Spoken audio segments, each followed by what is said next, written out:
lagyan natin guys ng mga pampalasa. At ngayon nga, ayan, dahil medyo luto-luto na siya. So, gagawa kasi tayo ng guys ng sinigang na manok. So, ayan, dahil ganyan na siya, luto-luto na siya. So, pwede natin siya nalagyan ng water. At ito na nga guys, pwede natin siya ng water. Kanti-kanti rin yun.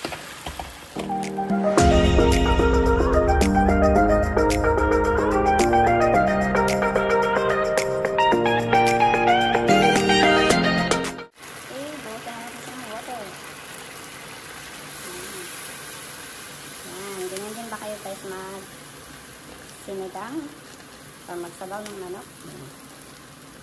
Ayan. Okay. And then, ayan lang natin siyang maluto guys at babalikan natin siya mamaya. Isasabaw tayo ng manok. So, isisigang natin yan. Sinigang na manok. O sinampalukang manok. Ano man ang tawag sa inyo.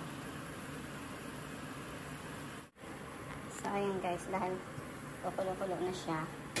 So, kailangan din naman natin ilagay ang ating gulay. Yan ating gulay.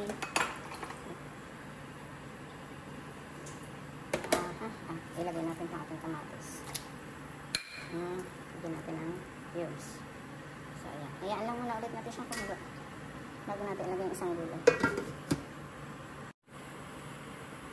Ayan guys. At ating ihulog ng ating isa pang gulay. Ating beans. Yan. Kapag wala kayong sitaw, pwede na ang baggy beans sa pagsisigang. At ayun, natingin nyo na yung ating gulay. Oh. Meron na tayo dyan baggy beans. And then meron na tayo nito radish. Ayan.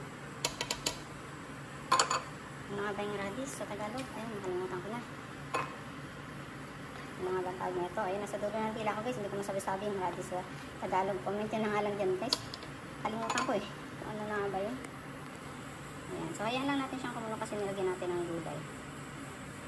Takloban lang ulit natin.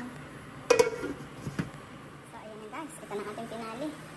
Sa tingin ko naman, okay na yung ating gulay. So, syempre, kailangan na natin siyang lagyan ng sinampalukan.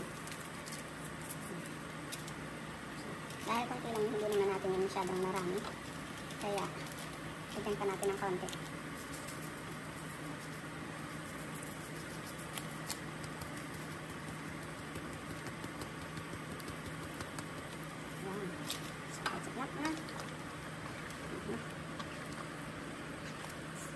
Guys, ang ating sinampalukang manok. Ayan, sinigang na manok o sinampalukang manok. Isa lang naman yan. Sinigang o sinampalukan, parehas lang yan. Pakuloyin lang ulit natin guys kasi nalagay natin yung ating sinampalukan. Ating pampaasim.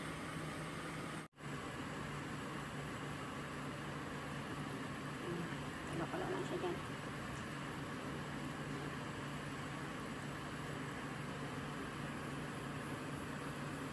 Kasak-kasak pa. So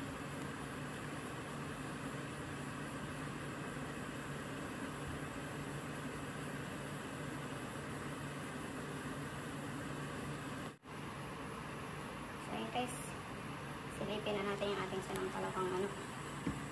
Wow, kulong-kulong na siya. Ayan, dahil kulong-kulong na siya, ayan, lagay na lang natin yung dahon sa ibabaw and then papatayin na natin.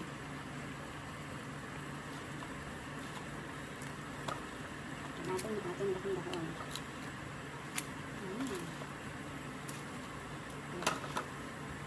So, ayan. Ito sinampalukang manok. Budget, guys. Kain. Few moments later. Yan na guys ang ating sinampalukang manok. Kain ng time guys. Tayo ay kakain na. Ang kanin natin konti lang. Tawag sa kanin. Thank you for watching. God bless. So ayun guys, ito na yung ating sinampalukang manok at kinakain na natin. Sarap yung sabaw, lalo pag may ulan.